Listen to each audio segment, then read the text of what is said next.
All right. Hello, everyone, and welcome once again to our series of Bits and Bytes World Cup webinar series in 2026. As you know, Abitronix, 24-year tech leader as technology advisors in this space, specializing in the CX, mobility, and security areas. Now, today I'm very excited to share something that really is close to us because it's critical that we share this particular topic with everyone because with AI kicking up into extremely high gear, corporations are having a real tough time dealing with this. And today, when we speak about strategies and how to move forward, how to get everybody on board, and how to create better business practices within an organization, especially around the topic of AI, it's critical, and that's where we bring in our key partner in this space, NETRIO. And I'm excited because today I have a friend of mine, Chad Frazier, the Vice President of Solutions Engineering for NETRIO, who is actually going to go and share information on strategies of how to manage your AI risks and the governance effectively.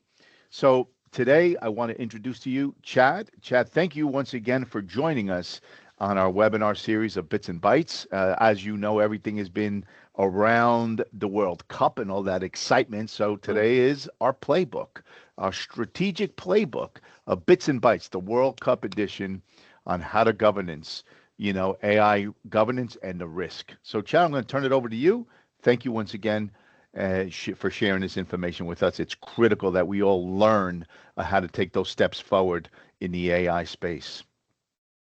Thank you, Hugo. First of all, thank you for having us join. This is a topic I'm very passionate about. I think we've seen, AI boom. I spent years on an innovation team where we were back, incubating and innovating, and it's come into full.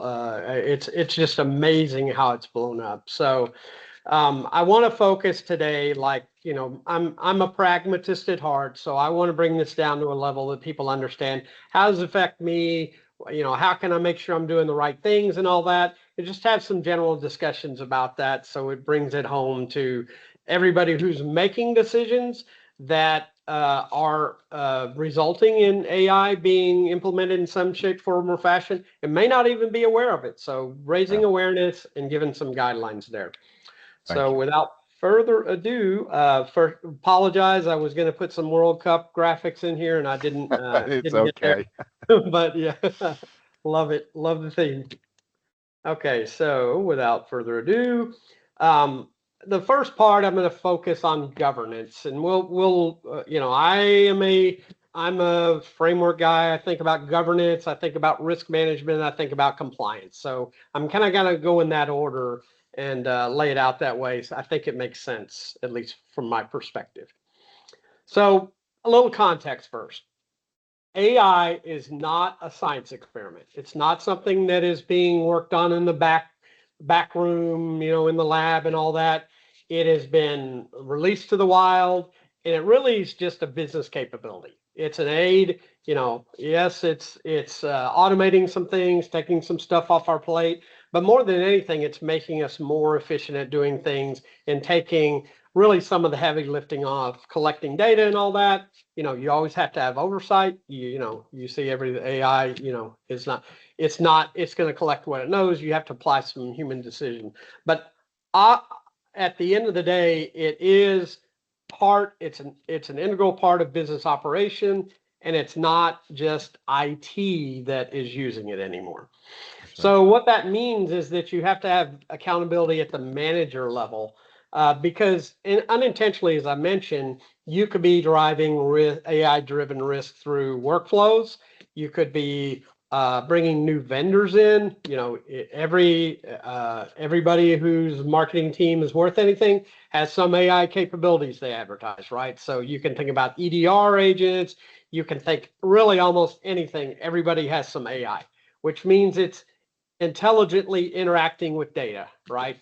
So ultimately, people think about governance, they think about red tape, bureaucracy, those types of things, but it really is a mechanism that enables innovation to be able to meet your stated business objectives or outcomes, right? That's what governance is.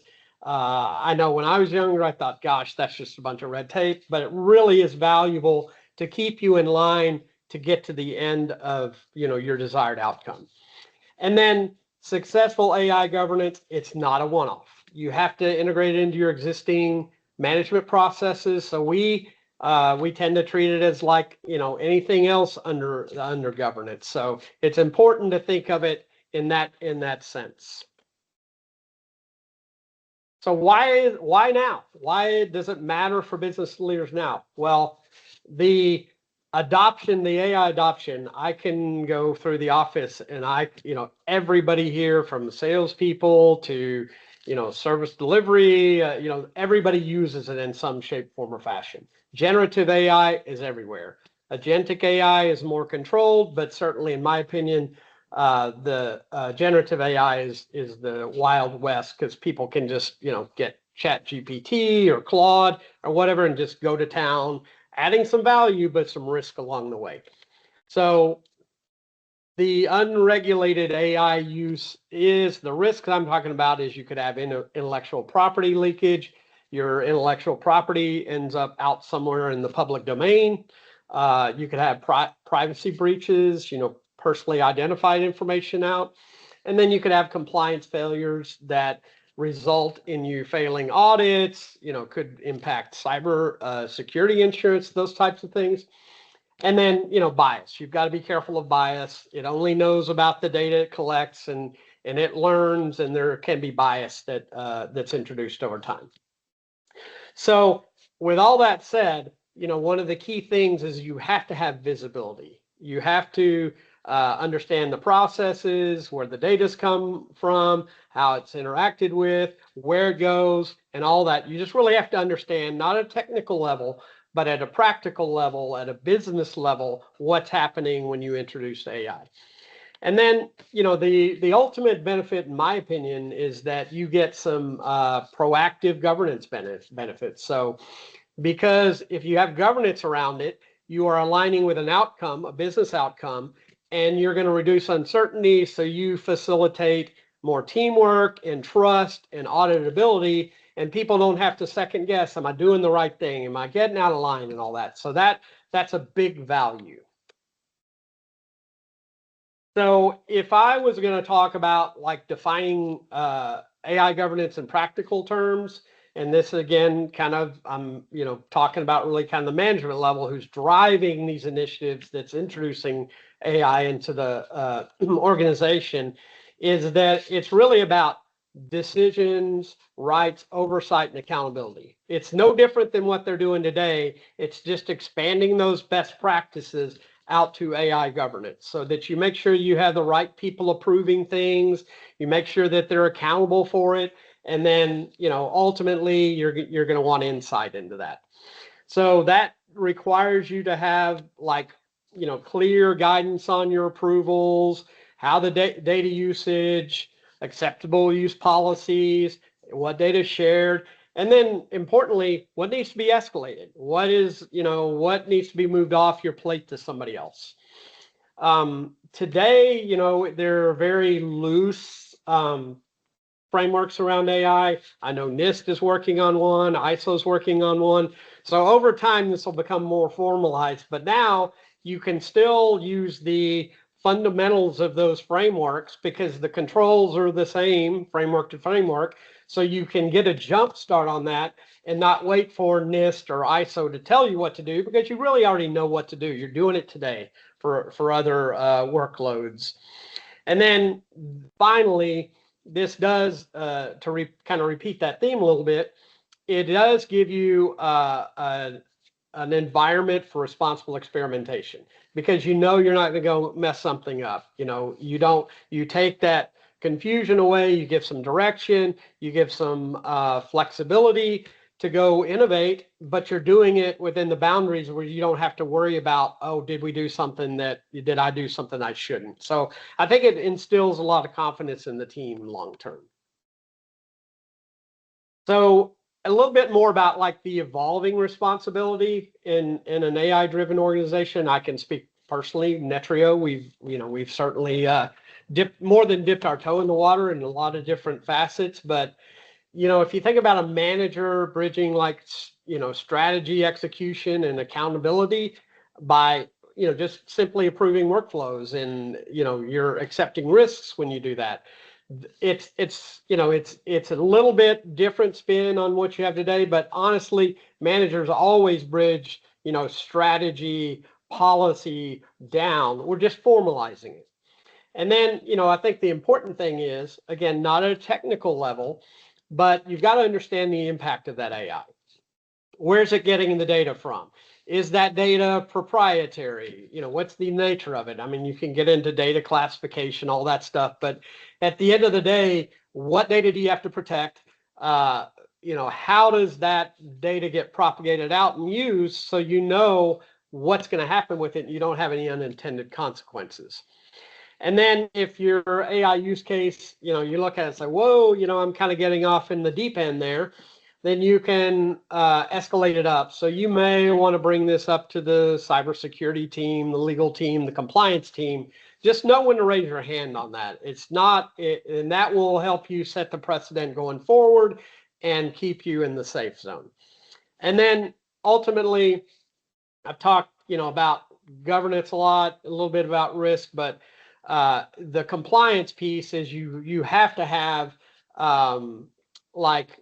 sustainable environment. So you have intentional decisions based on a desired outcome, and that aligns with the integrity of the outcome of that. And then a little bit on risk, moving from G to the R to the C. The mindset shift is, it's a managed business capability. It's not an experiment. That's one of the big takeaways here is that it's not out of the fold. It's only out of the fold in the way people are implementing it and not having visibility what people are doing, but the technology itself is not. It is just a business capability, extending capabilities of all the workers, and it needs to be treated as such. So that means you have to have an owner for each AI use case. They're going to understand what does it do, where's that data coming from, who are we providing it to. So it has to be somebody that has close ownership to that. So you have to have an owner and accountability. And then you have to have guardrails and controls around protecting sensitive data. Or otherwise you're going to be, you're going to be potentially exposing data to people you don't want to, be it competitors, bad actors, whatever. And then, this last bullet kind of talks a little bit about the, what I call the compliance is you have visibility, continuous governance. A lot of that's delivered via managed services, monitoring, those types of things. But you have to, even if you are compliant today, you could drift out of compliance tomorrow if you're not watching the ball, right? So you have to kind of continuously do that. You have to have audit trails. So if you're getting certifications or you're getting assessments or audits for compliance to a framework, that you can demonstrate that. So some common failure points in AI governance, number one is you don't have clear ownership. If it's, takes a village, but if a village is responsible, then, things are going to fall between the cracks. So make sure there's clear ownership and enforcement and eliminate the confusion. So if there's a question, somebody knows who to come to and they'll know all the details. Shadow AI risk. So generative AI is a perfect shadow AI example. If people are out there and they say, hey, I'm out on ChatGPT and I'm running all this stuff in and I'm feeding in proprietary company information, guess where that ends up? It ends up on the domain, on the public domain. So having set up to control that is key. And then visibility. again, visibility into usage, what the risks are, those types of things. And then finally, governance is not an IT problem. It's a business issue, right? It's part and parcel of what you do every day in terms of aligning things with achieving the objectives of the organization. So I just wanted to highlight a few ways that NETRIO helps organization govern AI. Again, I said we manage it as part of existing security and compliance frameworks. Again, I don't when I talk to customers, you know, the methodology, if you're going to be, again, HIPAA or PCI DSS or CMMC or whatever, is not fundamentally different from AI governance. You have to do the same things. You have to identify, you know, characterize the environment. You have to identify controls and how you want them set policies and make sure those flow all the way through. So it's part and parcel of what we do. We don't look at AI as a special use case because it is a business capability we're using and manage it just like we would others. Advisory and policy implementation. If you have problems with like, where do I start? I don't really have policies. Well, you know, we can certainly assist in coming in and talk to you and say, let's make sure you have policies so you have a governance environment that aligns with your stated business objectives, and then the rest naturally flows from there. So that's early on the governance side. That also kind of applies to like risk management. You know, you have risk registers, all those types of things. So governance captures some of that. Some of the managed IT services may capture it, or cyber services, some assessments and all that. And that all comes into a risk register. So you have a holistic visibility into where you are. And then it's a managed service model, right? So it's 24/7 by 365, watching the clock. That's all we do. And we incorporate that governance into our overall managed service offers so that we're able to drive a consistent, you know, not only around uptime, availability, all those kinds of things, but compliance. We are going to be aware of any compliance drift early in the game to help alleviate that that burden so that you have visibility into the state of the union, so to speak. So key takeaways. Out of all that I said, I think if you take these away, that you do have a role in AI. You don't have to be an AI expert, but you understand the business process, all the business processes. You understand the objective or where you're trying to get, and that's really what you need to manage. The rest of it is going to be, you know, driven through standard processes and governance. And then good governance is just good business. It helps you move things faster to market. You don't have to go back and repeat. You mitigate risk. Practical AI governance is just a necessity. It's not a one-off. And then you build trust through leadership. So your teammates, everybody that understands the commitment you've made to governance of AI, you're going to gain their trust and their mind share. So I'm going to go last to like some Q&A discussion, you know, a few questions. Yeah.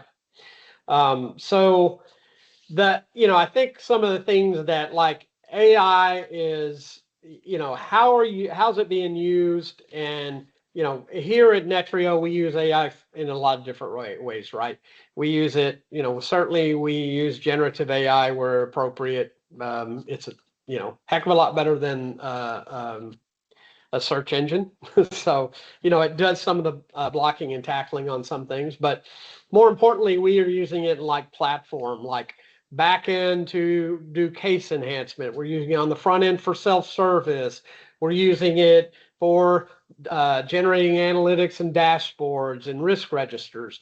So all those things I said, they're all a stated outcome. We had a use case, we had a desired outcome, and we worked towards that. And along that, it naturally fell into like governance. So that's a benefit of like sticking to that methodology. What Chad, visibility? Chad, Chad, if I could just ask a quick question. This is a Yeah. question someone approached us with in regards to some service providers that are out there right now who enable you to use a secure environment Hmm. Hmm. for, say, your Chat GBT, your Perplexity, maybe your Claude, but it's within a secure environment. What's your thoughts behind that? Because the truth is, eventually, you need to pull information from somewhere. And at what point is it controlled and secured within that environment? Yeah, I think, I mean, I'm definitely a fan of having some, boundaries around it. I think, Absolutely. yeah, I think, I mean, I think that'll evolve over time, Hugo. For me, I'll use Copilot a lot because it's tied to my Sure. M365 tenant, and it has some ability to kind of go look, I don't remember where I put this file, things like that, and it'll go collect and organize that information. So that is the similar type approach there, right? Agreed. We've kind of pondered that as well. Do people have, really just providing like a secure generative AI environment and things like that? I think it's moving the ball forward. Is Hmm. it the end game? Probably not, No. because to your point, you've got to do a lot of integration to different environments. Then you have to manage those environments. I think it's a step along the way. It's not the end game, but I think it's definitely a No, positive thank step. you. Thank you. Mhm. Yeah, it's Yep. critical because we were in a conversation not too long ago with a university, and the fact that there are so many hands in that bucket, meaning, you have students, you have professors, and obviously you have the employment staff, and everyone is trying to manage their role on campus, and trying to Hmm. control the security is extremely not only difficult and Yeah. challenging, but policies is critical for that. That's Yeah. kind of why I just want to use that one as an example, Chad, for what NETRIO actually does, because it is critical that everybody has a part in the Yeah. governance piece. Yes, definitely. And I think that's, what a solution provider like Netrio does is they Yep, bring it all under like a common umbrella. So, everyone's treated the same, from a governance perspective. There's always exceptions and everything. And I think that's one of the challenges, obviously, right?